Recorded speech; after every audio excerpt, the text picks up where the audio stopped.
Hello and good morning, good afternoon. My name is Jason Flame, and welcome to the Master Motivation Podcast, where I have the awesome opportunity each and every week to bring guests to this show who will provide motivation, inspiration, and education.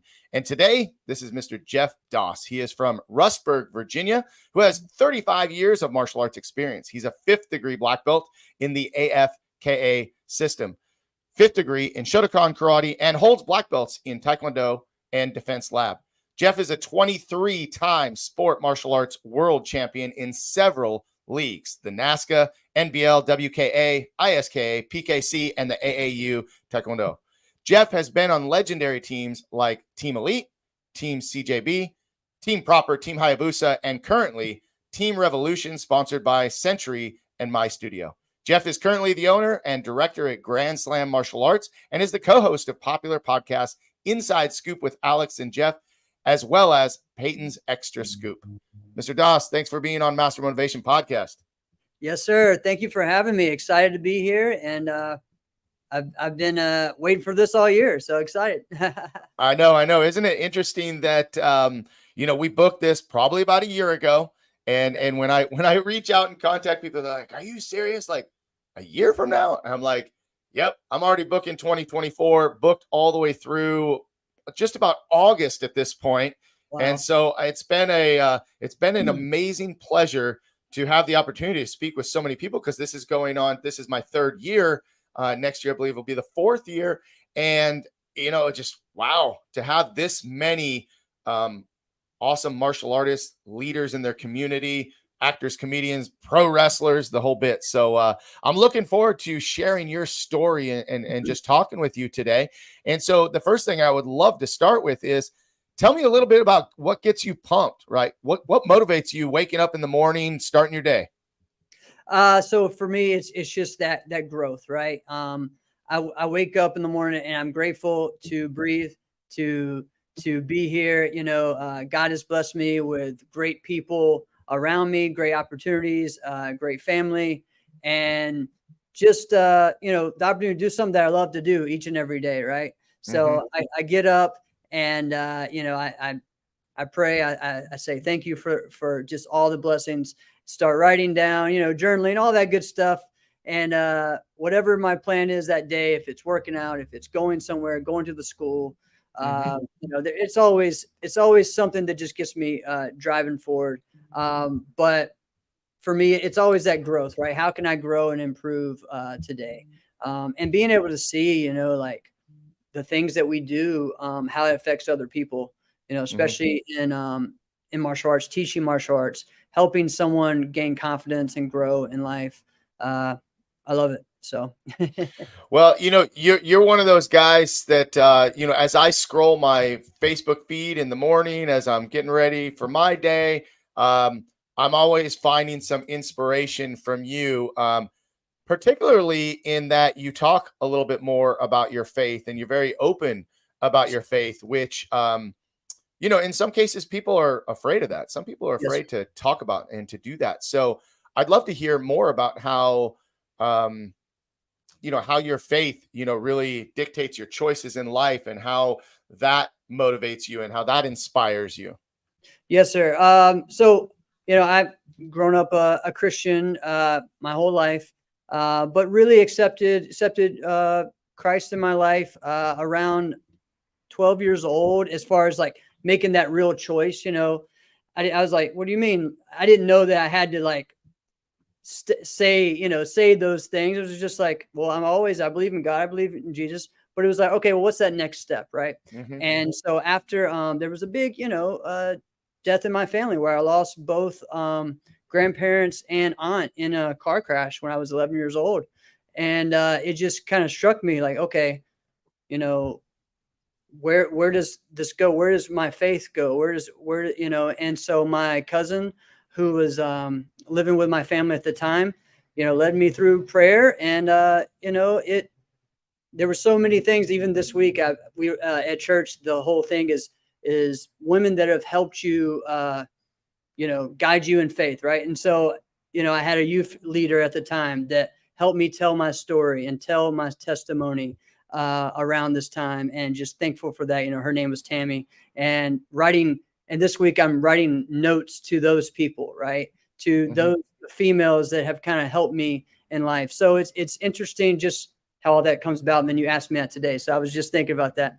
But yeah, so, always growing up through that college. When I came out of college, the last thing I wanted to do, I thought, was open a martial arts school, right? I said, all right, I'm going to college, so that way martial arts can always be my backup plan. And but the truth is, God is what led me there, right? I prayed, and he was like, listen, you don't like this job you're doing. You know what you need to do. There's nothing in your area, and it's time for you to do this. I live in a very small town. Rustburg, Virginia has 1,700 people. Okay. Wow. So it's and I thought I lived in a small place. So, but it is the county seat. So there are a lot of surrounding people where people come in here. So like literally my school right now is right next to the courthouse. So there's a lot of, if you see, there's all kinds of movement going on around here. It's busy behind me. Right. So it is, but in the initial town is very small. And so, of course, you hear, oh, that's not going to work in Rustburg. That's not going to work. That you live in too small of a town to make a living doing this. And you know what? Just faith is what got me here. Another thing I just want to share, and then we'll get into other stuff. But this week will be 2 years that I've been sober, and that is something that I can't do without God. Without Jesus. I always, like I said, been a Christian, but there was one thing that I held on. I was like, you know what, I can do everything else right, but if I have this one little thing that's my thing, it's okay, right? And that held me back in life. That made that control. I was letting something else control me instead of fully letting that faith go. So I just wanted to share that because it's a big deal, not just for me, but for others. So if anyone needs to talk to me or ask questions about that, of how, getting rid of things in your life that are holding you back. I'm always here for that. So, well, I appreciate you being vulnerable and sharing that, live and on the air. And I would love to dive into that actually a little bit deeper in just a moment. But, I came across a quote this morning or maybe it was yesterday, but it was something to the effect of there's no such thing as luck. Everything is just answers from God.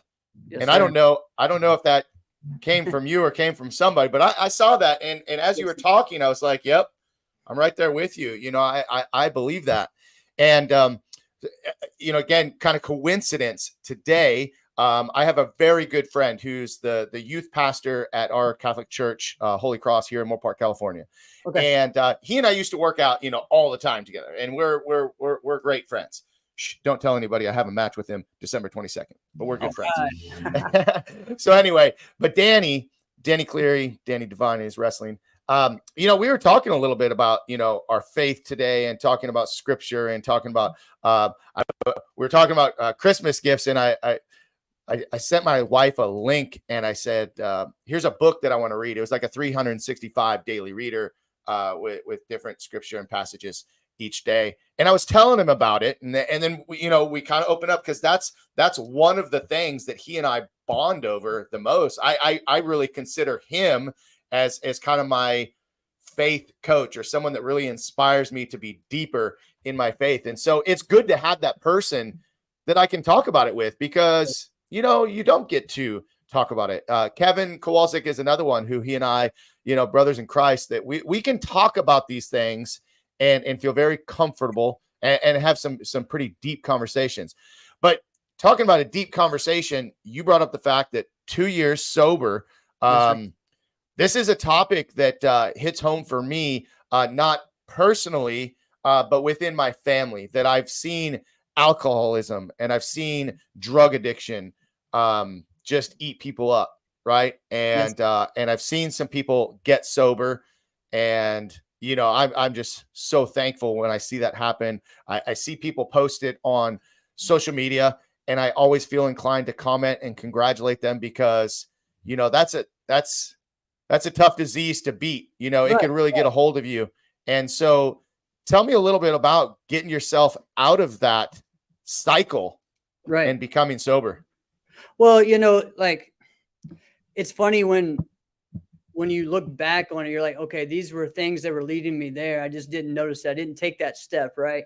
And it's always funny for me. I've shared with people and talking. It was just like all the shows that I loved watching had to do with someone who was an alcoholic and was trying to get better. You know, I was a huge fan of the show Rescue Me, and it was pretty much an alcoholic who was part of the FDNY, you know, and trying to get his life together. There were so many things that I always, you know, listened to.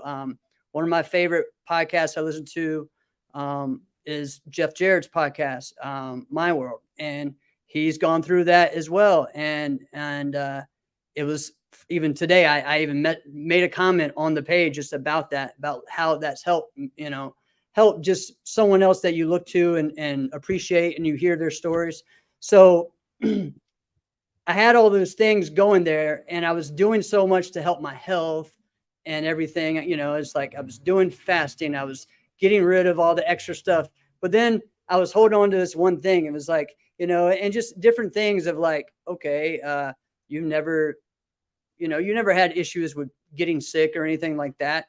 Well, it's probably, you know, makes sense. You're doing all this healthy stuff, but then you're putting in this chemical in your body, right?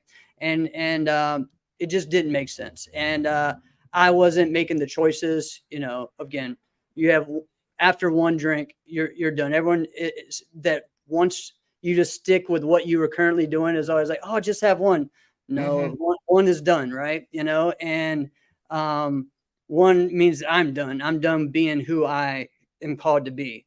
I'm someone different, right? And it wasn't that I was probably a fun drunk, right?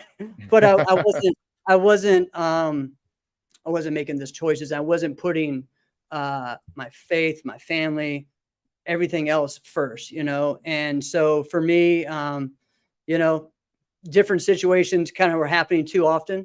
And you know what? You have to just make it happen, make a change. My fiance is someone who just called me out, right? Just said, listen, like, this is controlling you. I know you don't see it that way. You see it as just something you do on the weekends or whatever, but no, like, this isn't how we want to live. This isn't what we had talked about, you know? So, and that really helped me. And then I had other friends that, you know, were say, hey, you know, you do this, I'll support you. So, even to this day, there's different people that are still not, you know, used to that, you know, but that's okay. Like I haven't had any look back of like feeling like, oh, I want to go back to that life, because it just doesn't help me grow. And what's funny is now I feel like I turn 40 next month, and I am like feeling the best shape of my life. I feel like I wish I would have done this in my 20s, right? And, you know, as far as competition-wise, I'm competing at such a high level as I was 10, 20 years ago. So it's pretty awesome. Yeah, that's great. Well, that's just so awesome to hear that testimony and to hear that. And I'm sure that there's people that are watching now or maybe watching later that might take some inspiration from your words today.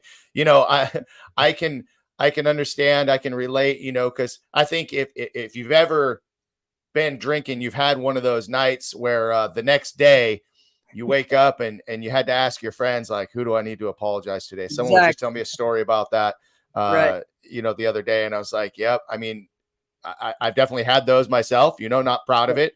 But yeah, that's just not a fun way to wake up and kind of relive that last day, or, you know, the day before. And on kind of a different note, you know, I have been on a new life journey of, you know, losing weight and getting back into my fighting shape, you know, getting back to where I know I should be. And I haven't had any alcohol whatsoever in 80 days. And I'll be honest, you know, like, and I wasn't a big drinker. I wasn't a big partier. But I mean, you know, I liked a good whiskey every now and again. That was kind of like my favorite is Screwball, the peanut butter whiskey. Tastes so good. And I even told myself, I said, when I get to my goal weight, and I posted this the other day, that I actually hit my goal weight of 205. When I got my goal weight, one of the things that I was gonna take a shot of whiskey, and I didn't do it. And I don't miss it. Like I don't miss it. And all the foods that I was eating, you don't really miss it once it's gone.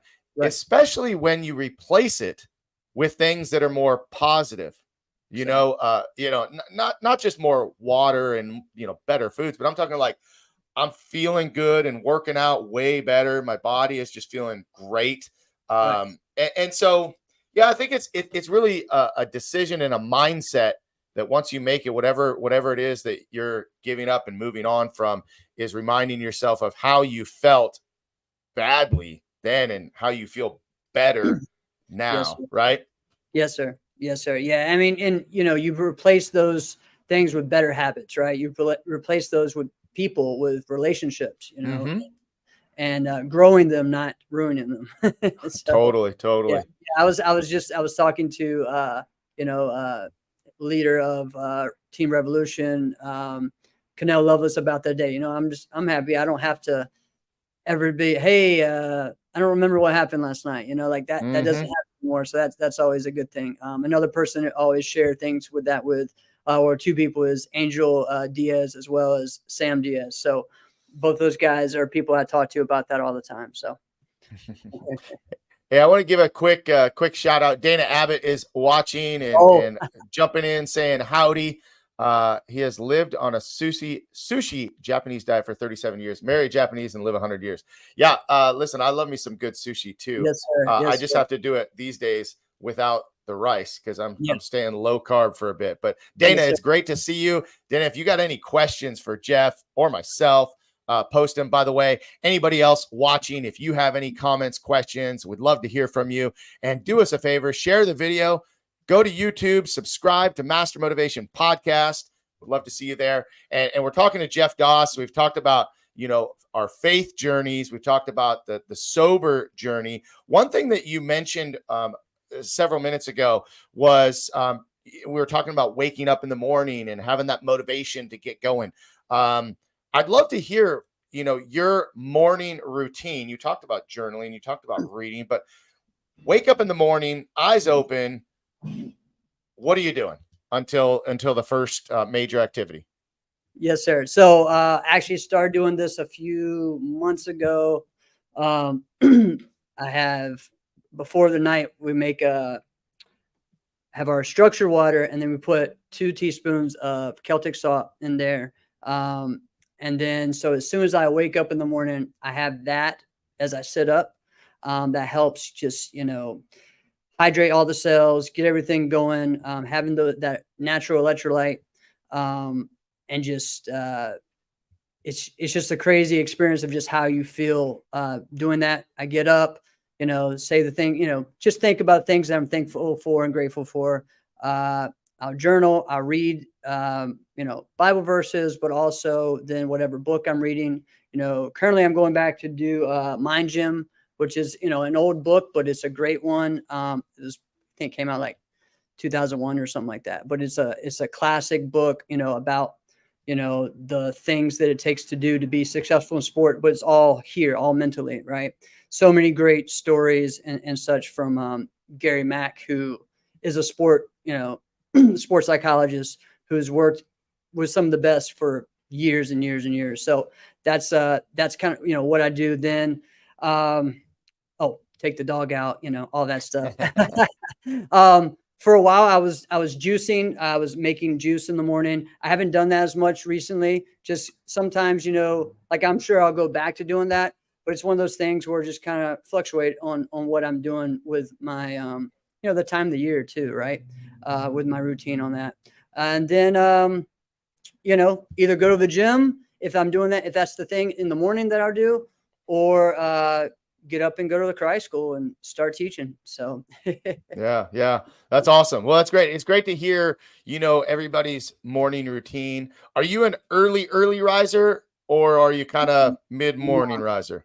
No, all right. So it depends on what early is, right? But we have, teenagers that go to school. So it's like, I'll get up at like 6:30. Well, supposed to, that snooze button kind of hits. It's about 6:45. But myself and we get up and then wake up the 16-year-old, trying to get him to used to doing that on himself, on his own, but he's getting there. And then, everybody that hour, I'm kind of doing my thing and getting out of the way my fiance and the son who is trying to get ready for school and for work and stuff. So, and then once they go, then I start doing the things I need to do to get ready to leave, or I just get up and go to the gym, and then I do all, it's one of those that depending on the day, but right.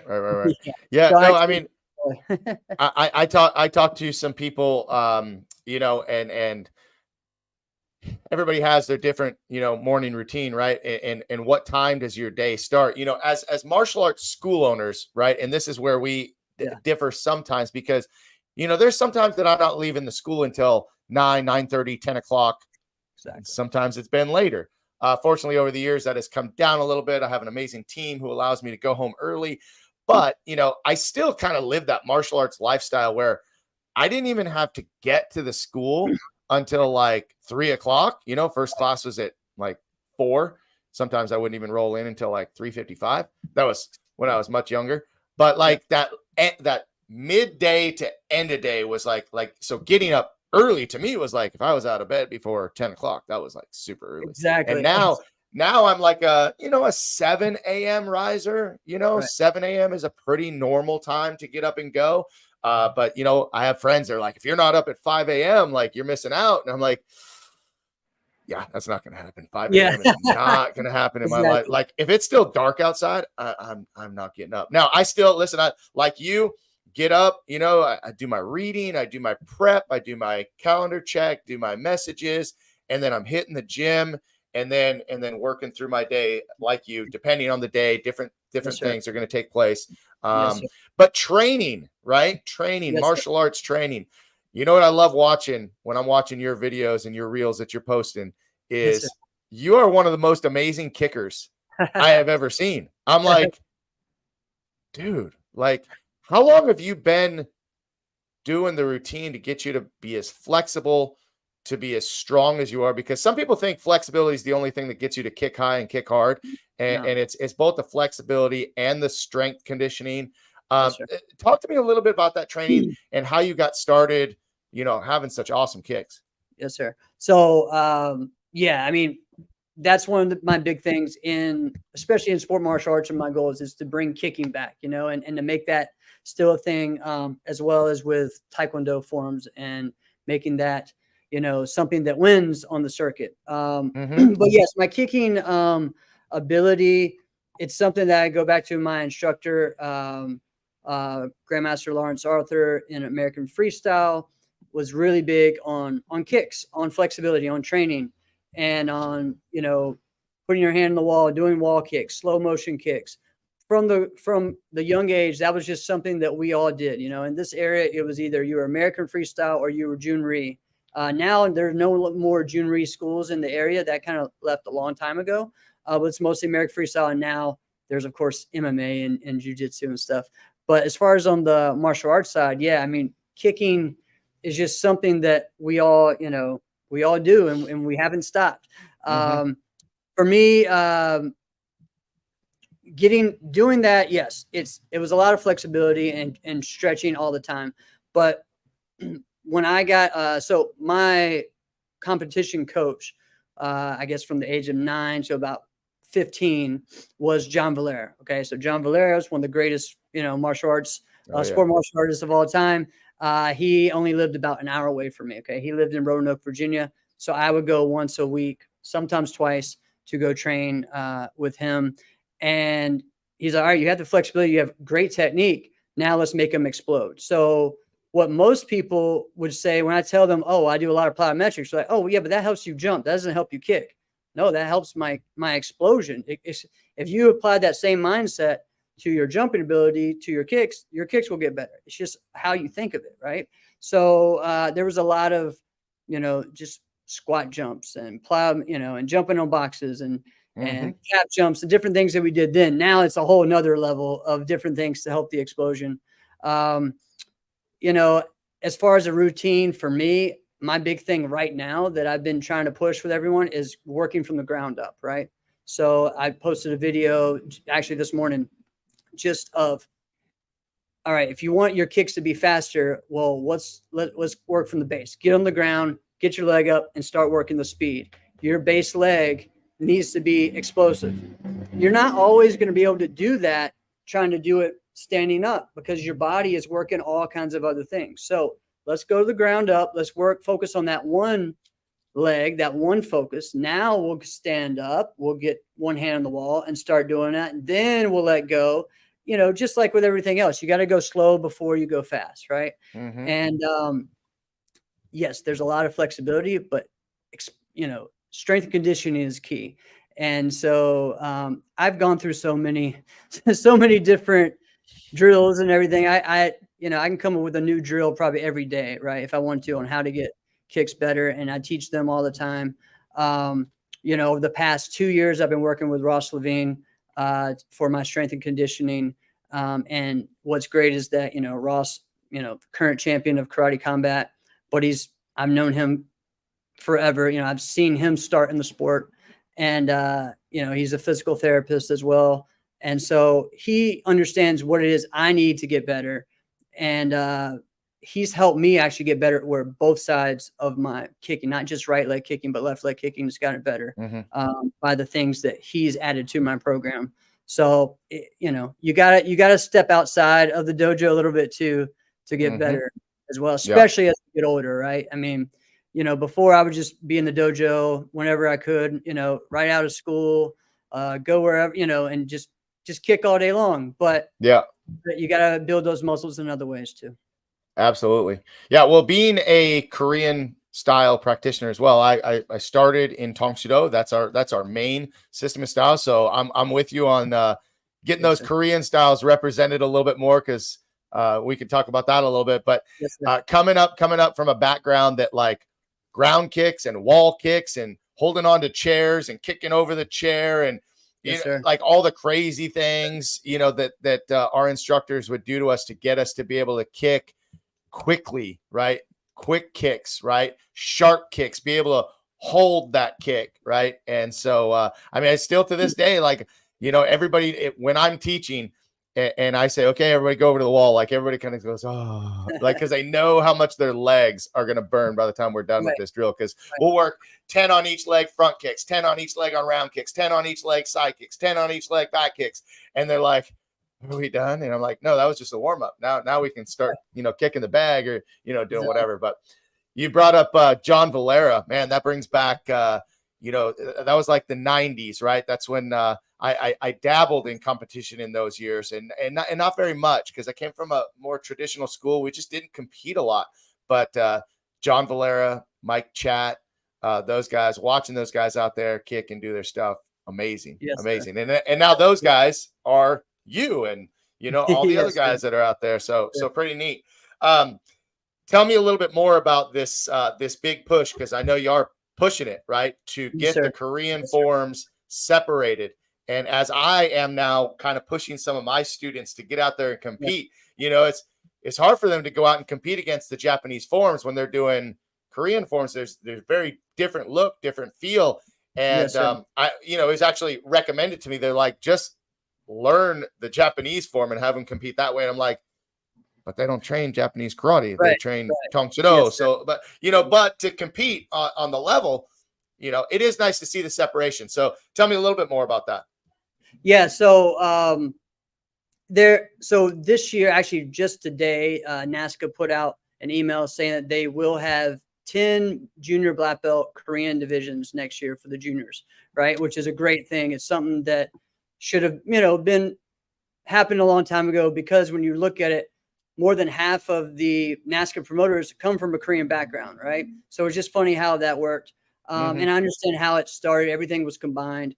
And that was kind of what always drew me to the NBL, was that it wasn't divided by age or gender first. It was divided by style first.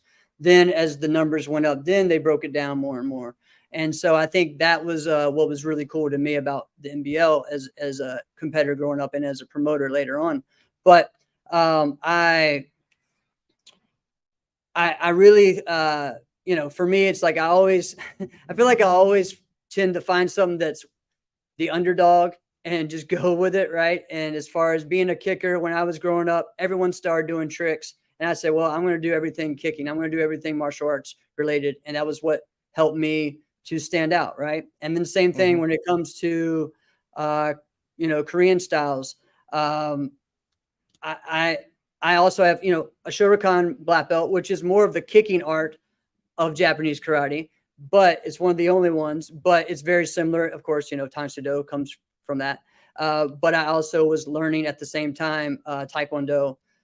So in my original system, freestyle is pretty much American Taekwondo. They just changed the name. So there's always those things that take you to that. For me, it's just why is it that why is one viewed better than the other? You know what I mean? And I think it's not because really you look difficulty wise, the forms are harder. If you really look at it. But the kicking, I just think that the judges don't see it enough to understand it. And so right now, the reason why they don't see it because there's not something offered for it. So this year we really pushed something called the Korean Challenge. And I got on board with the Battle of Atlanta. And they were the first one to kind of step out to me and say, hey, we want to have a Korean Challenge. Let's do it. And, helped kind of with some ideas there and brought other people together and made it happen. And then from there, now the league started seeing, okay, there's a need for it. Like the first tournament that we had almost 20 adult males in the division. We do 3 rounds of different forms going against each other and head to head. And it was just a big eye-opening thing for the league. And so now, we have our juniors, people, I can bring my own students to NASKA terms again to feel like they have a shot now with that and not feel like, because before I would bring my students about 10 years ago, I would bring my students to terms and they were really good, but they get second or third unseeded doing Korean forms, which is huge, right? But I feel like over the past 10 years, the thing has been, and I've heard so many promoters and judges tell people this, you need to do a Japanese form. You need to do a Japanese form. And so it's like, dude, that's not right. Like you don't go tell someone, sorry, I know you're Kempo, but you don't need to do Kempo. Like you don't know, like it's open martial arts, right? So we should be able to judge all the different styles properly, right? Right. So yeah, for sure. Well, that's good to hear and good to see, especially as that's become a little bit more of a push in our school to get people, the opportunity. I mean, I wouldn't say that we're a competition school per se, but I always want to provide my students with an opportunity to continue to grow, right?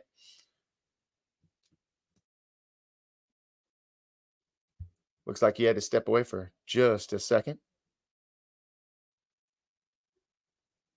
Yes, sir. Sorry. That's all right. No worries. So, like I said, it's always great to give my students an opportunity to step outside their comfort zone and have that opportunity to continue to grow and reach for new heights.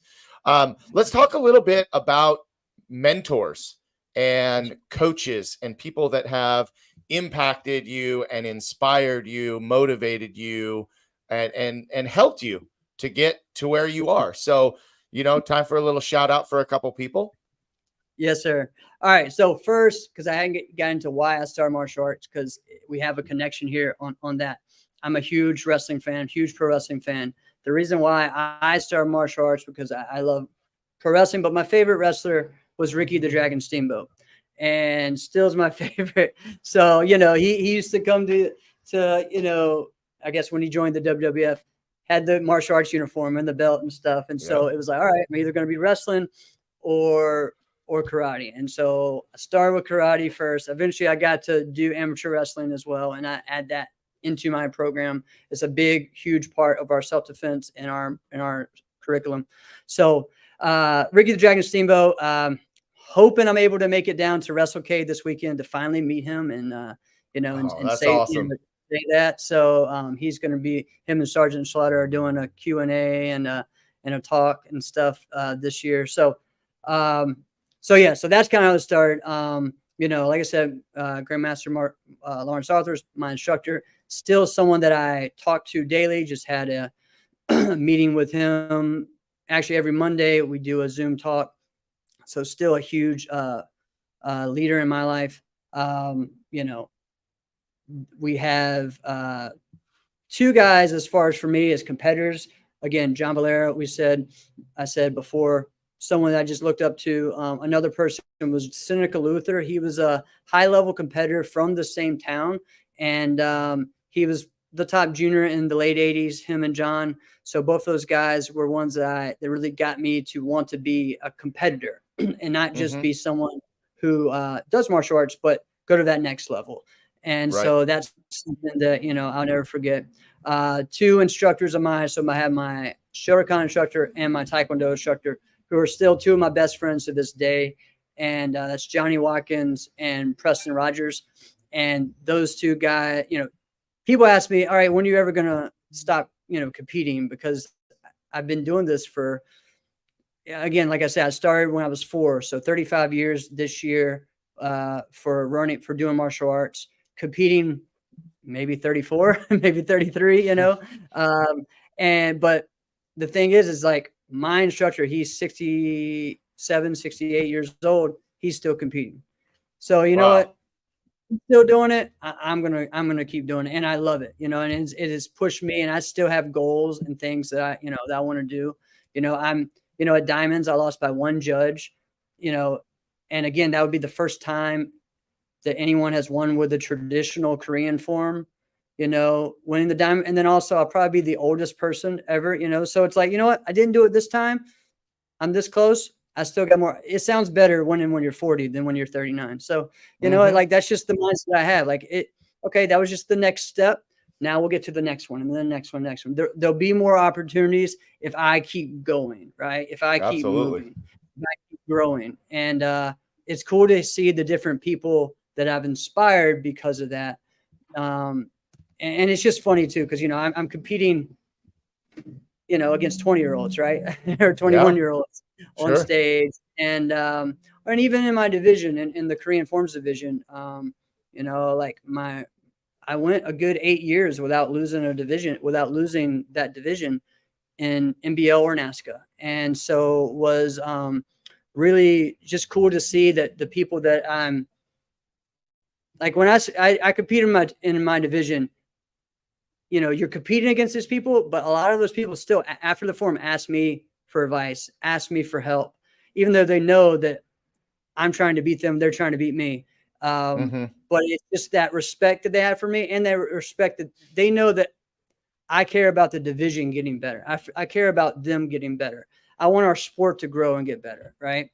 It's not just about, hey, let's keep all these people down so that way I can say I've won this for all these years.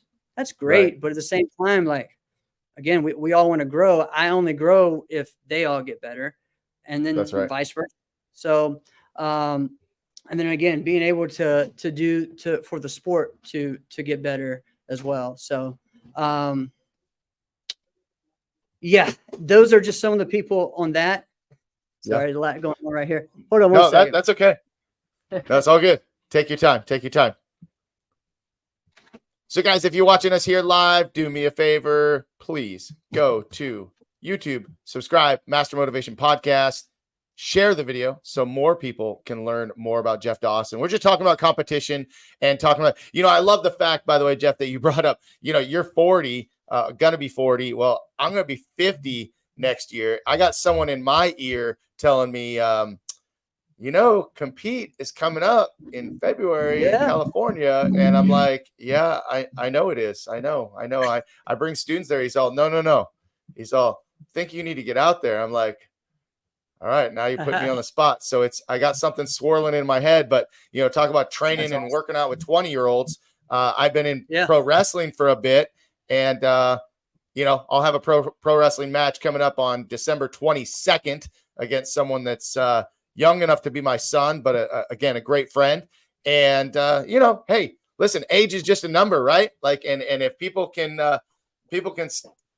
still keep us going, then that's awesome. We're growing, they're growing. So that's great. Listen, while we have a minute, we were talking about mentors and leaders. I'll give you a minute if you need a minute, but I'm going to throw up a quick video because one of the great groups that I belong to is the Connected Leaders Academy, who is one of our awesome partners of this show. So let me introduce you to Jose Escobar, and he'll tell you a little bit about the Connected Leaders Academy.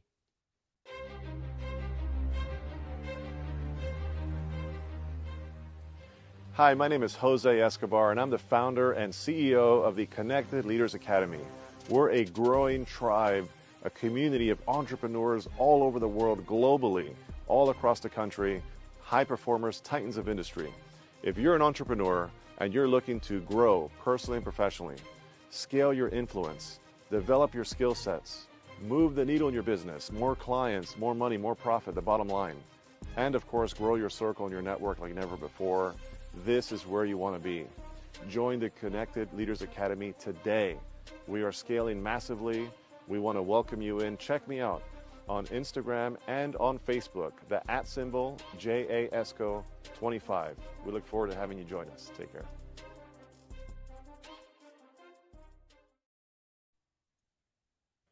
All right. Well, thank you guys for watching that video and learning a little bit about the Connected Leaders Academy. This was a group that I got involved in just over almost 3 years ago, actually, and talking about community and how our school is built on community and our families and how our school serves our community within our local area, but talking about some global leaders and networking to make a bigger impact and a bigger influence. If you need any information, anybody watching would like to connect with Jose, please reach out to me and I'll make sure that I put you guys into contact. So, Jeff, that's something I want to talk with you about: community and serving your community. Of course, our martial arts school has amazing benefits for our students, but tell me a little bit more about what you do in your community, how you teach leadership, community service to your students.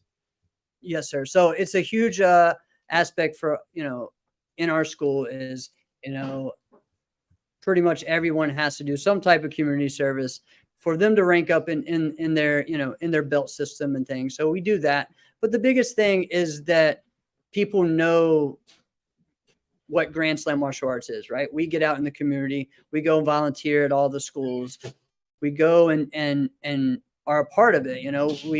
We find ways to connect with the community and of course do charity work and stuff, but it's more about people know that, hey, I have someone that needs help.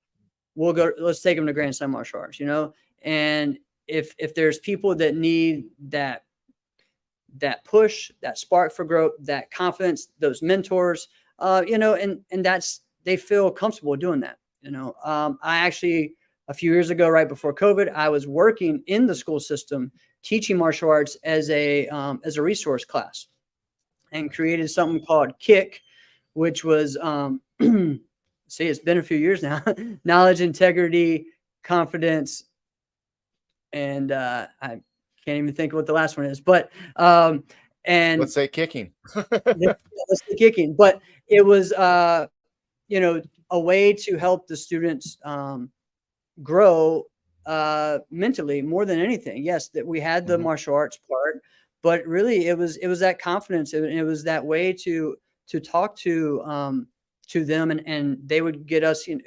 I would teach them. I worked there once a week, but I would teach probably every class, maybe every 3 weeks, something like that, right?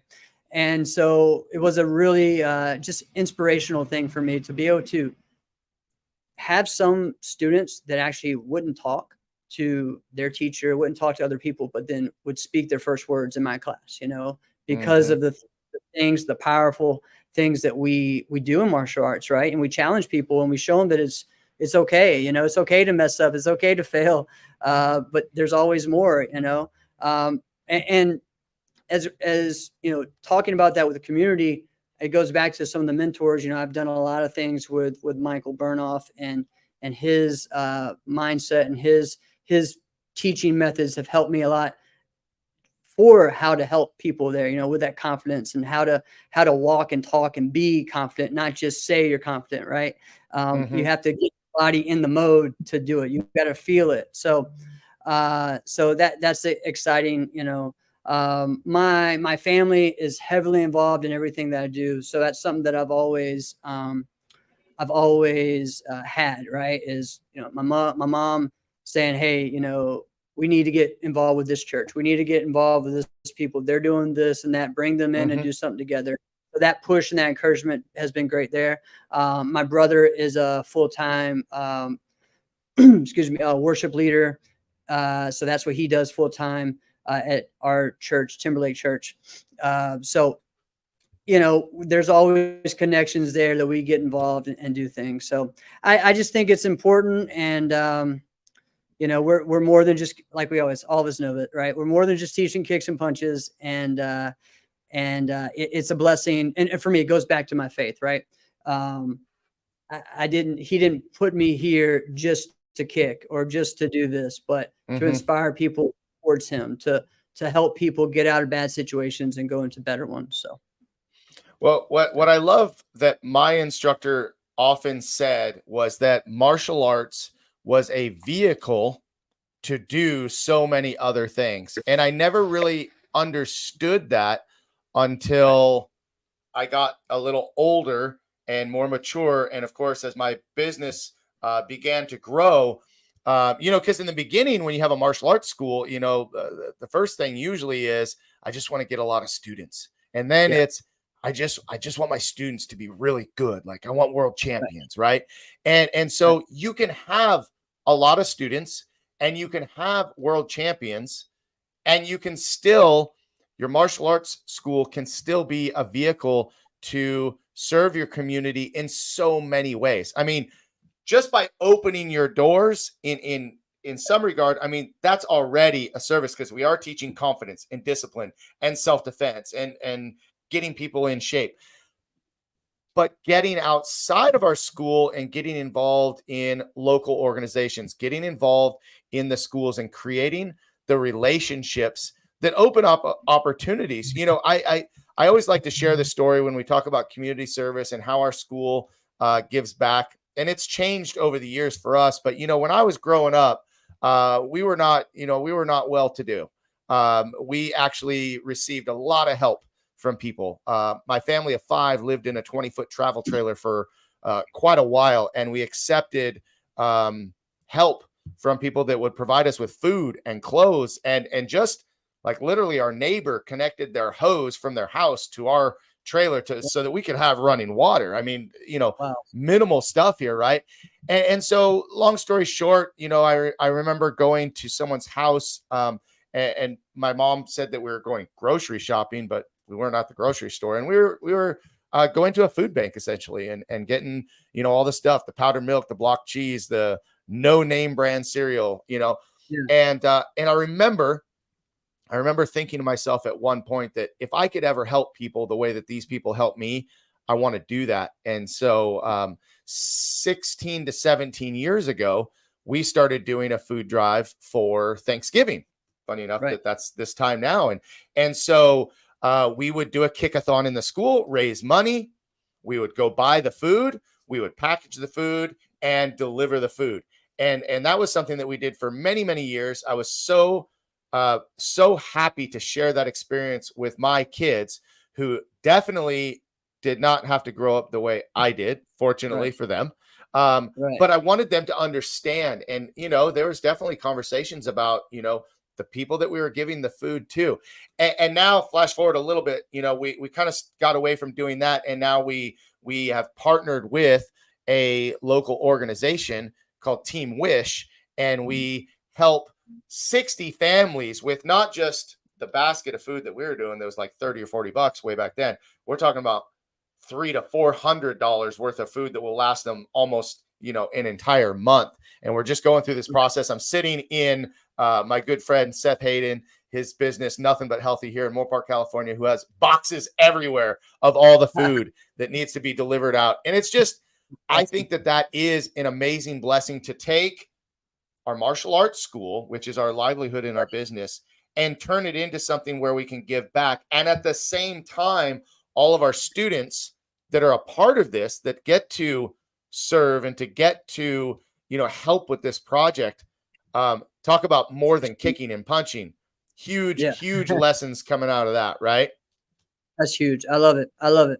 There's so many great things, you know, that we can do. We just have to step out of our comfort zone and do it, right? And just find things, you know. And a lot of times it's not that everyone's going to come to you. You can't just expect, you know, just like People aren't just going to come through the door. You got to go out and get them. But the same thing, right. if you want to help, go out and find somewhere to help. There's plenty of places that need help. So yes, that's a key word, is finding the opportunity and looking for the opportunity to serve those in need, because like you said, those people actually typically don't come to you. The people that need martial arts most probably have no idea that martial arts is even an option, right? Correct. Most people that need food the most sometimes don't even know where to go and get it. And fortunately, again, with our organization, we have people that can help identify those in need. And it's an awesome feeling, and watching our kids be a part of it over the years. It's just been an awesome experience. And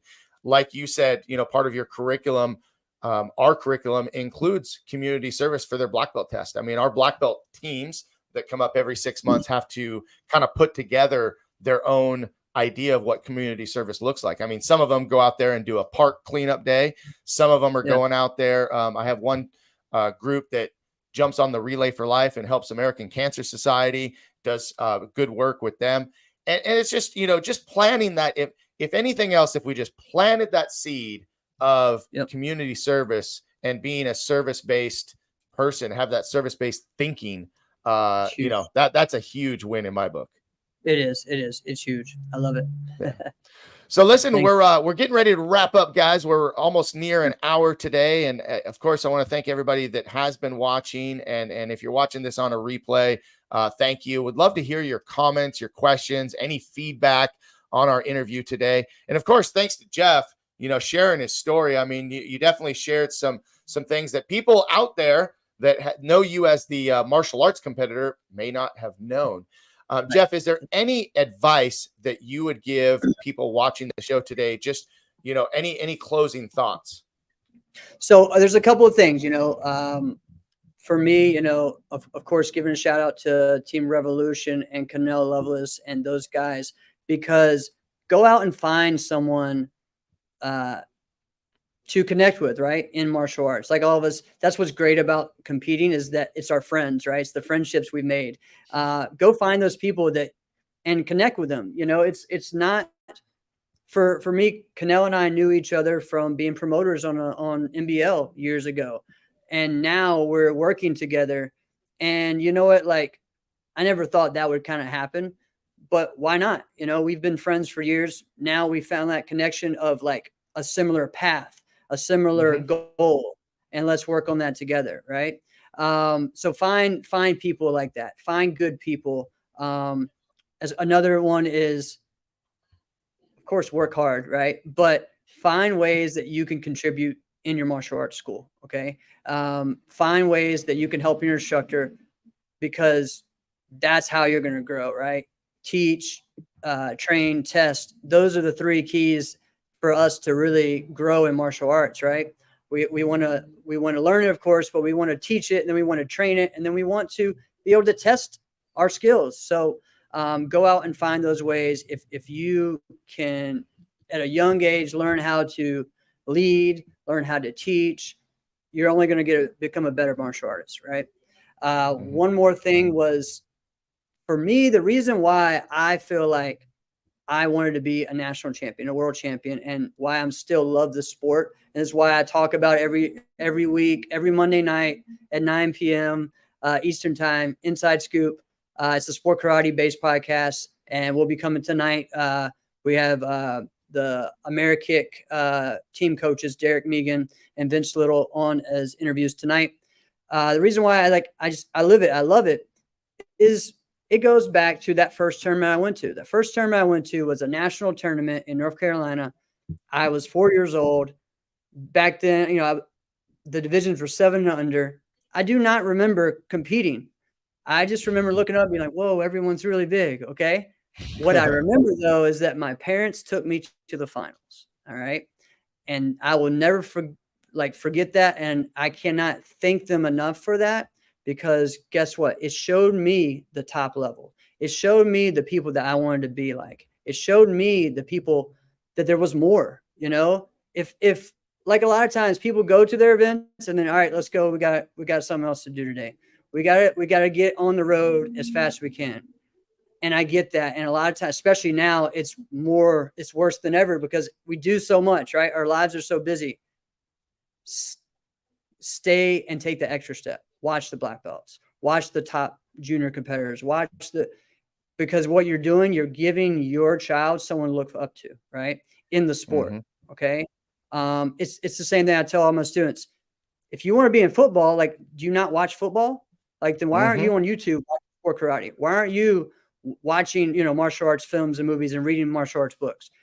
That's what it takes. And so for me, that was the biggest key, is staying and watching the finals. And I saw John Valera the first time. I saw Seneca Luther the first time. I saw so many great people. And what was cool was that tournament, that was like the last year or two years that tournament was done.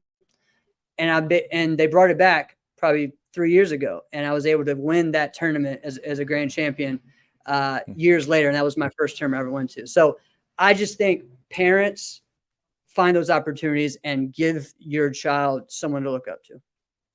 I love it. Well, and that's what, the martial arts leaders in our school do, right? It's funny because the whole time you were talking about, looking up to people, I was remembering back when you said Ricky the Dragon Steamboat was someone that you kind of looked up to, right? Yes. And I mean, for me, everybody was looking at superheroes and all this stuff. And my superheroes were those pro wrestlers. And even though I didn't pursue a career in the WWF at 38 years old, I was still able to pursue a dream because I had people to look up to.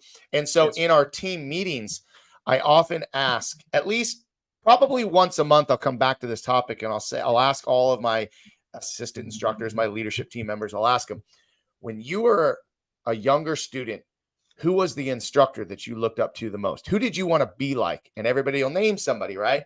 And I said, I just want to remind you that you are that person now. That's right. You are that person that the students are looking up to. And so two things happen. One is those young students are going to benefit because they have someone to look up to. But two is these young leaders, because I'm talking about 12, 13, 14 and up, instructors, they just grew about 2 inches when they hear that.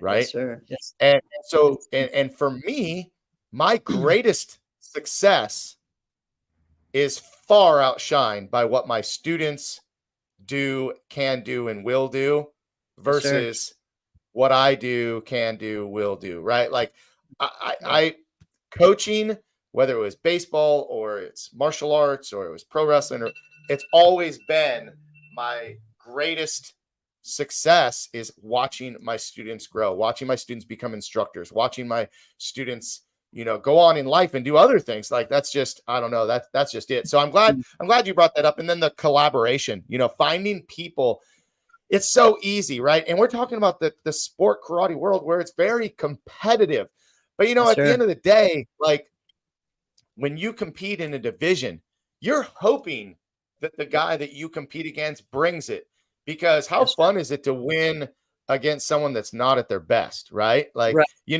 or you won because they dropped their weapon, something like that. You're just like, I want to beat them because I was good. And they are thinking the same thing. And so this thought of like constant competition and being better than is different than helping each other become better, right? Exactly. And I mean, you see it in MMA all the time. UFC match ends and these guys just beat the snot out of each other, right? And what are they doing after the match? Hugging and high-fiving and, teasing each other a little bit, that kind of thing. And I mean, that's what martial arts brings to the table. Yes, sir. So, yes, sir. I love it. Thank you. Hey, thank you for being on the show. And once again, thanks to everybody watching. It was great getting to have this time and this conversation with you. I look forward to doing it in the future. And give a quick shout out one more time to your podcast and to any social media channels. Yes, sir. Yeah. So you can follow me on Jeff Doss on Facebook. Sushi Grand Slam is the handle on Instagram. I think Jeff Doss 30 is it on TikTok.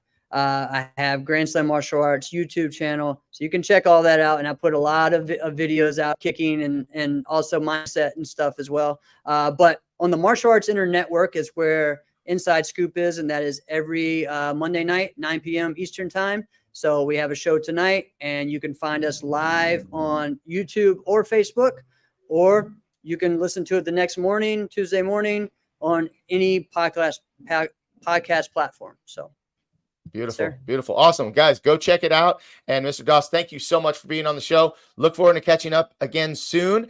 And guys, that's it for today on Master Motivation Podcast. We'll see you on the next one. By the way, everybody have a happy Thanksgiving. Yes.